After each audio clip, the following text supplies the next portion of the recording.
नमस्कार, अभिवादन, प्रिय मित्रों। मैं अमिता अशेष। आज मैं एक सामाजिक सरोकार की कविता लेकर आई हूँ, जिसे मैंने कई वर्ष पूर्व लिखा था, लेकिन वो तब भी प्रासंगिक थी और आज भी प्रासंगिक है और शायद जीवन के आने वाले प्रत्येक दौर और युग में भी प्रासंगिक ही रहेगी, क्योंकि मुझे नहीं लगता कि इस पुरुष प्रधान देश में स्त्री की स्थिति में समग्र रूप से कभी बदलाव आने की संभावना है। अभी वर्तमान में मणिपुर की जो मानवता को शर्मसार करने वाली अत्यंत निंदनीय घटना रही है, जिसमें एक नहीं बल्कि 2 स्त्रियों के साथ पशुओं से भी बदतर व्यवहार किया गया। मणिपुर की घटना से पूर्व अनेक अनंत ऐसी घटनाएं घट चुकी हैं। यदि यहाँ पर मैं उन घटनाओं का जिक्र करने बैठी तो शायद पूरे वर्ष का अंतराल भी कम पड़ जाएगा। मणिपुर की घटना से पूर्व न जाने कितनी ऐसी हृदय विदारक घटनाएं घट चुकी हैं, ऐसी निंदनीय घटनाएं घट चुकी हैं, जिससे हम स्त्रियों के हृदय को पूर्णतया हिला कर रख दिया है और सोचने को विवश कर दिया है कि क्या कभी हम स्त्रियों को इस समाज, इस देश में एक मनुष्य होने का दर्जा मिल पाएगा? क्या कभी हम स्त्रियों का अस्तित्व देह से परे एक व्यक्तित्व के रूप में उभर पाएगा, या फिर इन निकृष्ट, क्रूर, जघन्य अपराधों की बलिवेदी पर कोई न कोई बेटी, कोई न कोई स्त्री चढ़ती ही जाएगी? क्या मानव रूपी दानवता की काली घटा इसी तरह दिन प्रतिदिन घिरती ही जाएगी? स्त्री किसी भी उम्र की क्यों न हो, वह कभी कहीं सुरक्षित नहीं है, चाहे वह 7 महीने की अबोध शिशु हो या फिर 70 साल की बूढ़ी स्त्री। एक स्त्री की ही कोख से उत्पन्न पुरुष एक स्त्री पर ही अमानवीयता की पराकाष्ठा के पार अत्याचार करने के लिए तनिक भी नहीं ठिठकता। अपने नीच कर्म और सोच से जरा भी नहीं भटकता। उसे तो चाहिए नारी मन और हृदय तथा आत्मा पर पूर्णतया अधिकार। क्या नारी कर पाएगी कभी अपने प्रति किए गए अत्याचारों का प्रतिकार? क्या पा पाएगी वह मानवीयता का नैसर्गिक अधिकार? क्या संपूर्ण मानव जाति का नहीं है इस प्रश्न से कोई सरोकार?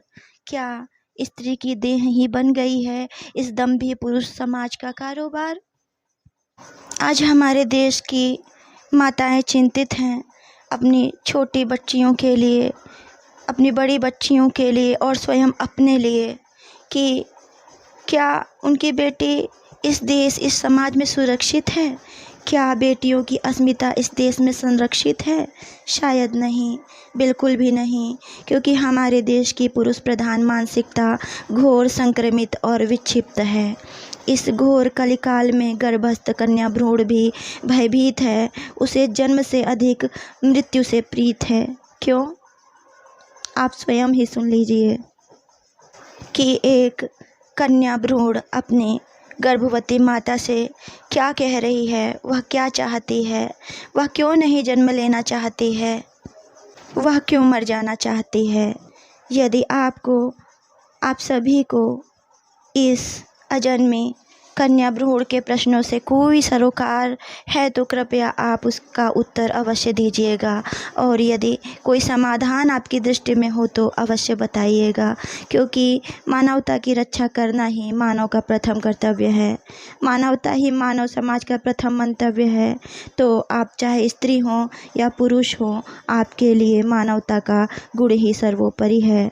इसके बिना आप सभी पशु से भी निकृष्ट हैं। तो आइए सुनते हैं कि एक कन्या भ्रूण, एक अजन्मी बच्ची अपनी माता से क्या कह रही है। वो क्यों इस संसार में नहीं आना चाहती है, उसे किस बात का भय लग रहा है, वह क्यों जन्म से पूर्व ही मर जाना चाहती है। इस धरती पर आने से अब तो डर लगता है माँ। इस धरती पर आने से अब तो डर लगता है माँ। भूल गया मानव मानवता, पशुवत विचरण करता माँ। इस धरती पर आने से अब तो डर लगता है माँ। मैं कोमल सी कली हूँ मैया, मैं कोमल सी कली हूँ मैया, कैसे निर्मम धूप सहूँगी। मैं अबोध कैसे जानूँगी, किसको अच्छा बुरा कहूँगी। मैं कोमल सी कली हूँ मैया, कैसे निर्मम धूप सहूँगी। मैं अबोध कैसे जानूँगी, किसको अच्छा बुरा कहूँगी। संबंधों की परिधि लांघ कर, संबंधों की परिधि लांघ कर, शील सुता का हरता माँ।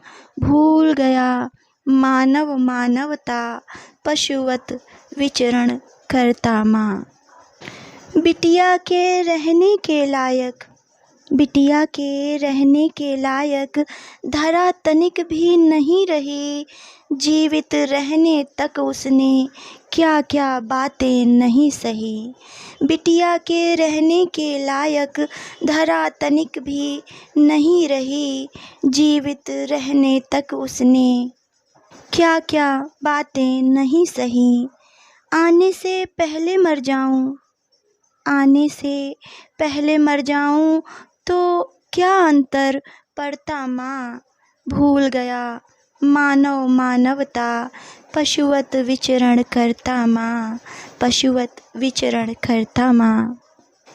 उन्नति के सोपानों को छूकर, उन्नति के सोपानों को छूकर, नारी नारी ही रहती है। चुपके अश्रु गरल को वह तो प्रतिदिन पीती है। बेटी को बेटी ना समझे, बेटी को बेटी भी ना समझे। देवी जग क्यों कहता माँ। भूल गया मानव मानवता, पशुवत विचरण करता माँ। पशुवत विचरण करता माँ। इस धरती पर आने से अब तो डर लगता है माँ। भूल गया मानव मानवता, पशुवत विचरण करता माँ। धन्यवाद। प्रिय मित्रों, आपको यह कविता, यह प्रश्न कैसा लगा, इसका क्या समाधान है, अवश्य बताइएगा। यदि आप मानवता से परिपूर्ण हैं तो आपको यह कविता ज़रूर झकझोरेगी और कुछ न कुछ समाधान निकालने के लिए अवश्य प्रेरित करेगी। नमस्कार।